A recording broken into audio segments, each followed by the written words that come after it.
उनकी मृत्यु हो गई।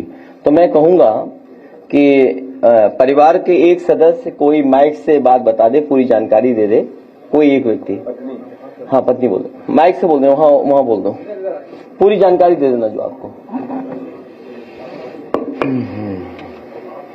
उससे एक मिनट से पहले कल मैं गया था, चलो बाद में बोल देंगे, इनके बाद बोलेंगे। चेक कर लो ऑडियो, आ रहा है ऑडियो, बंद कर दे रहा हूं।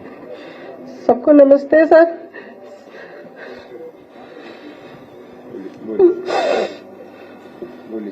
मेरे बस शिक्षा मित्र थे और उनकी ड्यूटी बेलों में लगाई गई थी और रात दिन जो काम करे, जिस दिन से इनको काम मिला था घर पे ढंग से बात भी नहीं करते थे और ना जो घर में सही से किसी से बोलते थे और सुबह चले जाते थे, शाम को 5 साढ़े 5 बजे आते थे।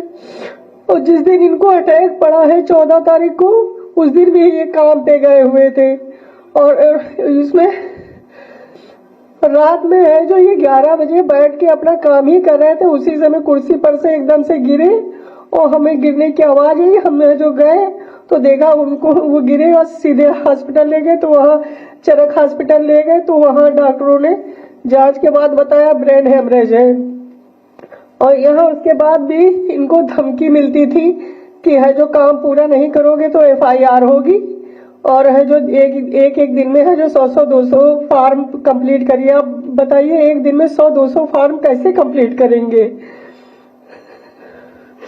अब हमारे यहाँ कोई और मेरा एक बेटा है, मैं हूँ और कोई कमाने वाला नहीं है सर, तो मैं अपना खर्चा कैसे करूं? और जिस दिन भी इन्होंने काम किया है उस दिन का भी मेरे पास सबूत है, सब है। और यहाँ पे है जो DM साहब कह रहे हैं कि ये पहले से कार्य मुक्त थे। कार्य मुक्त जिस दिन इन्होंने 14 तारीख को काम किया तो बताइए कार्य मुक्त कैसे थे? ये झूठी रिपोर्ट इन लोगों ने निकाल दी कि कार्य मुक्त थे, कि बीमार थे, उनको पहले से कार्य मुक्त कर दिया गया। कार्य मुक्त कैसे कर दिया गया जब 14 तारीख को इन्होंने काम किया है और 8:30 बजे है जो मोबाइल पे भी काम भेजा है सुपरवाइजर की? तो आप ही लोग बताइए कैसे कार्य मुक्त थे ये? जो झूठी रिपोर्ट निकाली जा रही है, कोई भी हमें प्रशासन तरफ से कोई भी है जो मदद भी नहीं मिली, ना कोई आया, ना कोई मदद करने की कोशिश करी है मेरे को। किसी ने 2 शब्द भी नहीं कहा, उल्टा है जो सब है जो झूठा आरोप लगा रहे हैं।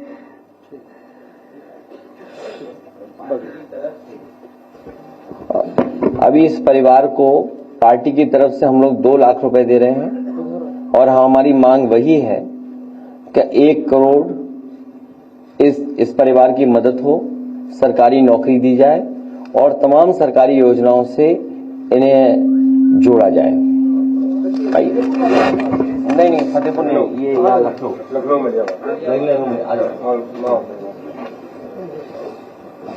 आओ आप लोग, आप सब लोग आइए, देखिए आइए, चौधरी साहब खड़े हो जाइए। हाँ बेटा आ जाओ, बेटा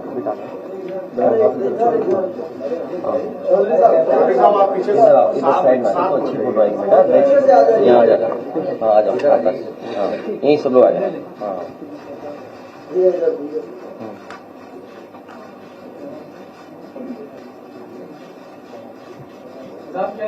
संगीता रावत। नहीं पूरा नाम क्या लिखते? संगीता रावत।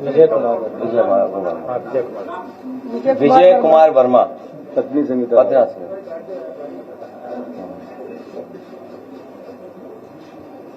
और किस विधानसभा में थी? मलियाबाद में। ठीक है, आप लोग अंदर हैं, आप लोग अंदर। ठीक, अभी हम आ रहे हैं। नहीं बस हम करेंगे मदद बेटा, है अभी आ रहे हैं, अंदर बैठा लो, नहीं बैठा लो, हम आ रहे हैं। धन्यवाद। यहाँ करेंगे मदद और करेंगे मदद, ठीक है? चाचा काम करते हैं, स्कूल में पढ़ाते हैं ना, स्कूल में जो टीचर है उनके ऊपर दबाव आ रहा है कि आप बताइए कि वहाँ पर ये पहले से बीमार चल रहे हैं। कोई बीमार? किसका टीचर है, कौन है? मतलब उच्च अधिकारी जो। हाँ मैं समझ गया, मैं ये बात कहता हूँ। बैठो भैया, ठीक है।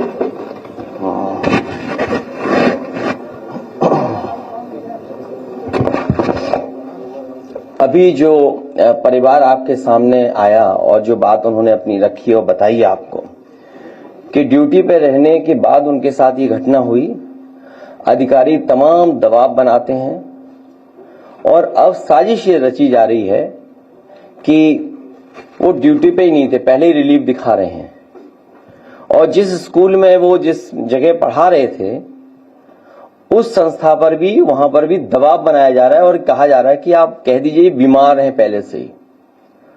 समाजवादी पार्टी की पहले दिन से ही मांग हुई है कि पहले तो इस तरह का वर्क प्रेशर न क्रिएट किया जाए उनके ऊपर, क्योंकि बहुत जिम्मेदारी का काम है, बहुत सावधानी से काम करना है और बहुत सेंसिटिव इशू है, क्योंकि एक बार फॉर्म गलत हो गया, रिजेक्ट हो गया और वोट नहीं बना आपका, तो आपको फुल सर्कल ऑफ पूरे कागजों के साथ फिर घूमना पड़ेगा आपको। तो ये जो एसआईआर है, आखिरकार बीजेपी जल्दीबाजी में क्यों है? चुनाव आयोग और भारतीय जनता पार्टी दोनों मिले हुए हैं और उसका परिणाम यह है कि ये जल्दीबाजी क्यों कर रहे हैं। पहले भी मैं ये बात कह चुका हूं कि उत्तर प्रदेश में लगातार शादियां हो रही हैं और शादियों के समय पर लोगों को एक दूसरे के यहां आना जाना, शादी की तैयारी करना, सब व्यस्त हैं और इतने कम समय में एसआईआर कराना और पूरे प्रदेश का, और किस किस को आपने जिम्मेदारी दी है, यहां तक कि जो नगर पालिका के सफाई कर्मचारी हैं उन्हें भी सहायक बनाया हुआ है। अब आप सोचिए, इतना बड़ा फॉर्म है, इतना टेक्निकल चीजें उसके अंदर हैं कि अगर मान लीजिए बीएलओ नहीं कर पा रहा है तो उसके लिए सहायक बनाया गया है सफाई कर्मचारी।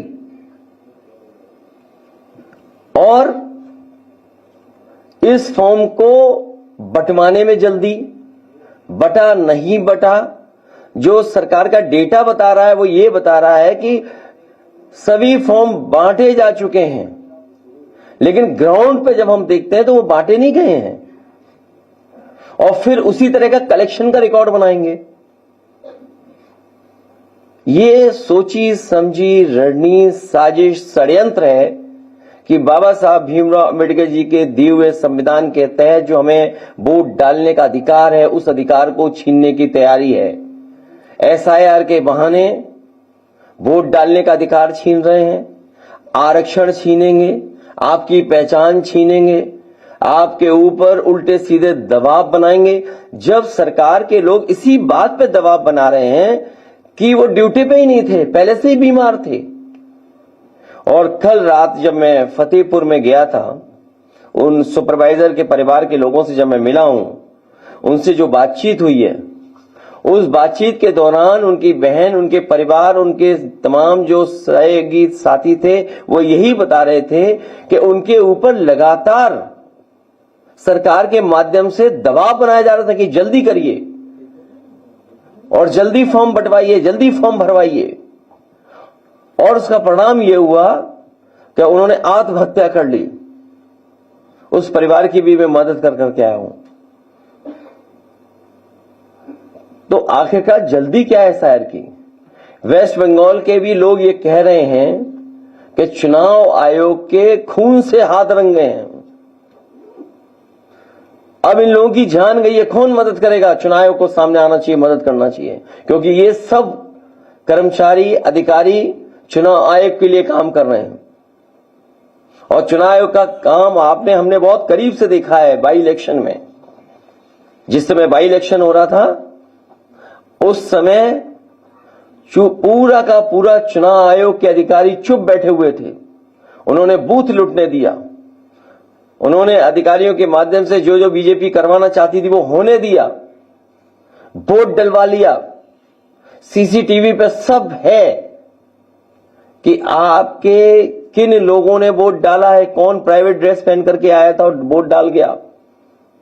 इसीलिए सीसीटीवी की अब फुटेज भी नहीं देंगे आपको, रिकॉर्डिंग भी नहीं देंगे। ये पूरी सोची समझी रणनीति है कि लोकतंत्र देश से खत्म हो जाए।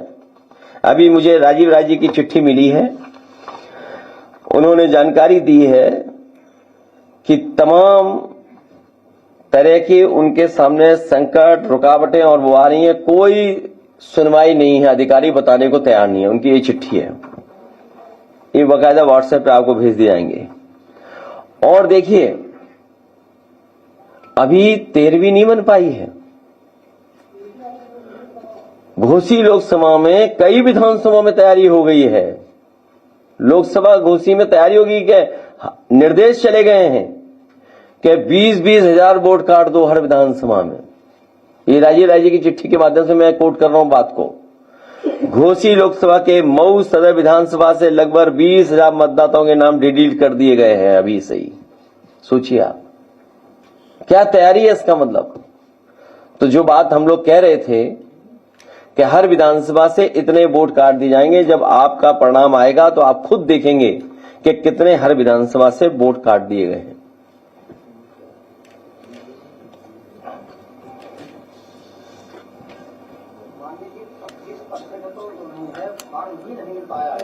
नहीं वही तो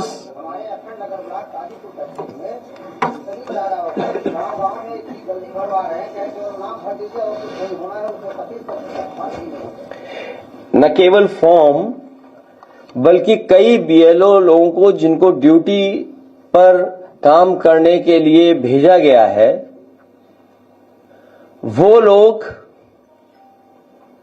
जानकारी ही नहीं उनके पास, ट्रेनिंग ही नहीं उनके पास। अभी मैं एक बीएलओ से मिला था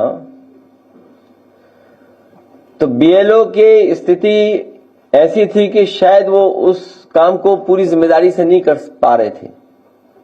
उनके साथ एक सहायक था, उन्होंने अपने रिश्तेदार को बुला रखा था किसी दूसरे शहर से जो कंप्यूटर इंजीनियर था।